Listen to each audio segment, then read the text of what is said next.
Hello everyone. നമ്മളെടുത്തുള്ളത് വെക്സ്ഫോക്സ് ഒപ്റ്റിക്സിൻ്റെ HL6 സീരീസിൽ വരുന്ന ബൈനോക്കുലർ മൈക്രോസ്കോപ്പാണ്. സോ ഈ ഒരു മൈക്രോസ്കോപ്പിനെ പറ്റി പറയുന്ന സമയത്ത് ഇതൊരു പ്രൊഫഷണൽ മൈക്രോസ്കോപ്പാണ്. എന്താ പറയുക, ലബോറട്ടറീസിന് വേണ്ടിയിട്ടും അതുപോലെ എഡ്യൂക്കേഷൻ ഇൻസ്റ്റിറ്റ്യൂഷൻസിനും മെഡിക്കൽ ആപ്ലിക്കേഷൻസിനൊക്കെയാണ് നമ്മളിത് മെയിനായിട്ട് യൂസ് ചെയ്യുന്നത്.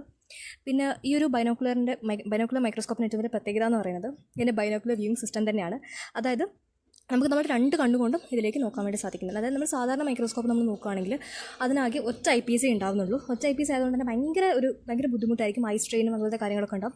പക്ഷേ ഇതാവുന്ന സമയത്ത് ഐ സ്ട്രെയിൻ കുറയ്ക്കുകയും നമുക്ക് ലോങ് വർക്കിംഗ് ഹവേഴ്സിന് ഇത് യൂസ് ചെയ്യാൻ വേണ്ടി സാധിക്കുകയും ചെയ്യുന്നുണ്ട്. അത് മാത്രമല്ലാതെ ഇത് ക്ലിയർ ആൻഡ് ആക്യുറേറ്റ് മാഗ്നിഫിക്കേഷൻ ഇവിടെ നമുക്ക് എന്ത് ചെയ്യുന്നുണ്ട്, പ്രൊവൈഡ് ചെയ്യുന്നുണ്ട്. പിന്നെ ഇത് ഇൻഡോർ യൂസിന് വേണ്ടിയിട്ടാണ് നമ്മൾ മെയിൻലി യൂസ് ചെയ്യുന്നത് പറഞ്ഞല്ലോ. അതുപോലെ തന്നെ ഇതിൻ്റെ മറ്റൊരു സ്പെഷ്യാലിറ്റി എന്ന് പറയുന്നത് ഇതിൻ്റെ പവർ കൺസപ്ഷനാണ്. 35 വാട്ടാണ് ഇതിൻ്റെ പവർ കൺസപ്ഷൻ എന്ന് പറയുന്നത്. പിന്നെ നമുക്ക് സാധാരണ ഇതിൻ്റെ മറ്റൊരു സ്പെഷ്യാലിറ്റി എന്ന് പറയുന്നത് ഇതിൽ ഹാലോജൻ ലാമ്പിന് പകരം യൂസ് ചെയ്തിട്ടുള്ളത് LED ലാംപ്സ് ആണ്.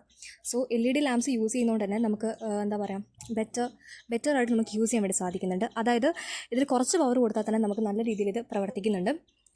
അതുകൂടാതെ തന്നെ എന്താ പറയുക, നമുക്ക് ഇതിന് ബാറ്ററി പാക്കേജ് സിസ്റ്റം ഇതിന് നല്ലോണമുണ്ട്. അതുകൊണ്ട് തന്നെ കുറേ നേരം നമുക്ക് കറണ്ട് ഇല്ലെങ്കിൽ നമുക്ക് എന്ത് ചെയ്യാൻ പറ്റും, ഇത് ഉപയോഗിക്കാൻ വേണ്ടി സാധിക്കുന്നുണ്ടെന്നാണ് ഇതിൻ്റെ ഏറ്റവും വലിയൊരു സ്പെഷ്യാലിറ്റി എന്ന് പറയുന്നത്.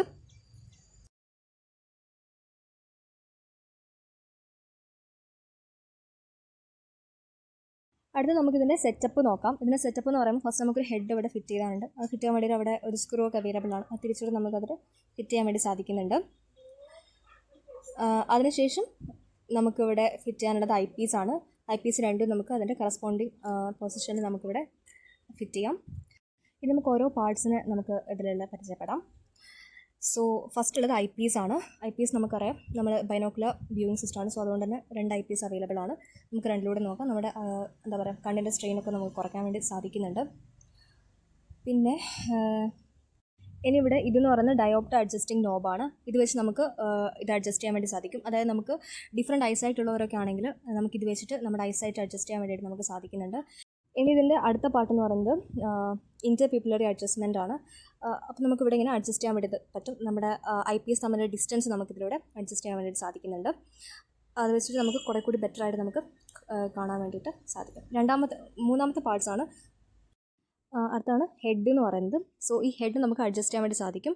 നമുക്ക് ഓരോ ഡയറക്ഷൻസിലോട്ടും തിരിക്കാൻ വേണ്ടി സാധിക്കും. സോ നമ്മുടെ കൺവീനിയൻസിനനുസരിച്ച് നമുക്കിത് ഇതിലൂടെ നോക്കാൻ വേണ്ടി സാധിക്കും. ഇവിടെ ഒരു നോബ് ഉണ്ട് ഇത് അഡ്ജസ്റ്റ് ചെയ്യാൻ വേണ്ടിയിട്ട്. നമുക്കത് ടൈറ്റ് ചെയ്ത് വെച്ചാൽ നമുക്ക് ഒരു പെർട്ടിക്കുലർ ഡയറക്ഷൻസിലേക്ക് വെച്ചിട്ട് നമുക്ക് അത് കാണാൻ വേണ്ടി സാധിക്കുന്നതാണ്. സോ നമുക്ക് അടുത്ത് നോക്കാനുള്ളതാണ്. അടുത്താണ് നോസ് പീസ് എന്ന് പറയുന്നത്. സോ ഈ നോസ് പീസ് നമുക്ക് ഇങ്ങനെ അഡ്ജസ്റ്റ് ചെയ്യാൻ വേണ്ടി സാധിക്കുന്നുണ്ട്. ഈ നോസ് പീസ് അഡ്ജസ്റ്റ് ചെയ്യുന്നതിൽ കൂടെ നമുക്ക് ഒബ്ജക്റ്റീവ് ലെൻസ്, ഏത് ഒബ്ജക്റ്റീവ് ലെൻസ് വെച്ചിട്ടാണ് നമുക്ക് വ്യൂ ചെയ്ത് നമുക്ക് തീരുമാനിക്കാൻ വേണ്ടി സാധിക്കുന്നുണ്ട്. സോ ഇതിന് നമുക്ക് റൊട്ടേറ്റ് ചെയ്ത് ഇതാക്കാൻ പറ്റും. പിന്നെയാണ് ഒബ്ജക്റ്റീവ് ലെൻസ്. ഈ ഒബ്ജക്റ്റീവ് ലെൻസ് പറയുന്നത് 5 മുതൽ 100 വരെ മാഗ്നിഫിക്കേഷൻ പവറുള്ള ഒബ്ജക്റ്റീവ് ലെൻസാണ് അവൈലബിൾ ആയിട്ടുള്ളത്. സോ അതുകൊണ്ട് നമുക്ക് ടോട്ടൽ മാഗ്നിഫിക്കേഷൻ നമുക്ക് നല്ല ബെറ്റർ ആയിട്ടുള്ള ടോട്ടൽ മാഗ്നിഫിക്കേഷൻ കിട്ടുന്നുണ്ട്. സോ ഫസ്റ്റ് നമ്മൾ 5 മാഗ്നിഫിക്കേഷൻ പവറുള്ളാവുന്ന സമയത്ത് ടോട്ടൽ മാഗ്നിഫിക്കേഷൻ നമുക്ക് കിട്ടുന്നത് ഓൾമോസ്റ്റ് 50 ആണ്. അതുപോലെ തന്നെ 45 ആവുന്ന സമയത്ത് 450 മാഗ്നിഫിക്കേഷൻ കിട്ടുന്നുണ്ട് ടോട്ടൽ മാഗ്നിഫിക്കേഷൻ.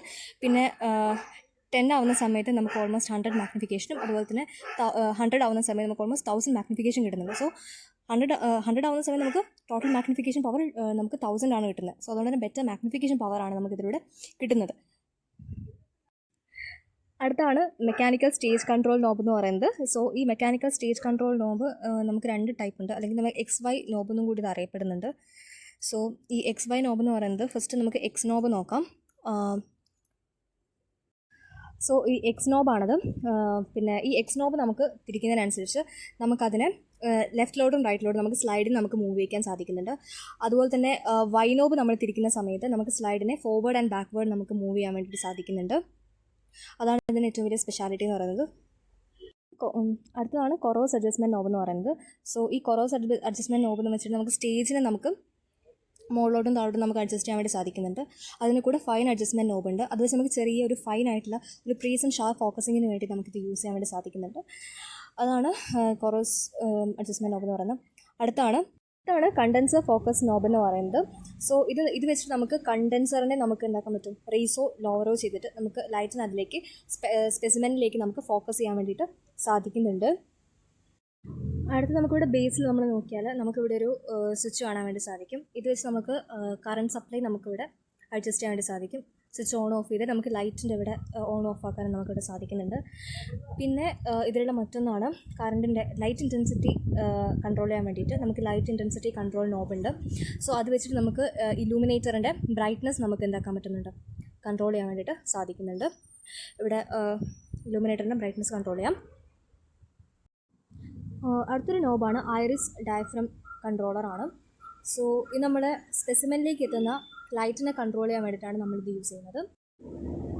ഈ ബൈനോക്കുലർ മൈക്രോസ്കോപ്പ് പലയിടത്തും നമ്മൾ ഉപയോഗിക്കുന്നുണ്ട്. അതിൽ ചിലതാണ് ബയോളജി ലബോറട്ടറീസിൽ, അതുപോലെ മെഡിക്കൽ ഡയഗ്നോസ്റ്റിക്സിൽ, മൈക്രോബയോളജിയിൽ, റിസർച്ച് ലബോറട്ടറി, എഡ്യൂക്കേഷൻ ഇൻസ്റ്റിറ്റ്യൂഷനിലൊക്കെ നമ്മളിത് ഉപയോഗിക്കുന്നുണ്ട്. നമ്മുടെ സെൽസിനെയും ബാക്ടീരിയനെയും ടിഷ്യൂസിനൊക്കെ നമുക്ക് ഒബ്സർവ് ചെയ്യാൻ വേണ്ടിയിട്ടാണ് നമ്മൾ മെയിനായിട്ട് ഇത് ഉപയോഗിക്കുന്നത്. പിന്നെ ഇതിൻ്റെ അഡ്വാൻറ്റേജസ് പറയുകയാണെങ്കിൽ നമ്മൾ പറഞ്ഞല്ലോ നേരത്തെ തന്നെ, കംഫർട്ടബിൾ 2 eye വ്യൂയിങ് സിസ്റ്റം ഉണ്ട് ഇതിൽ.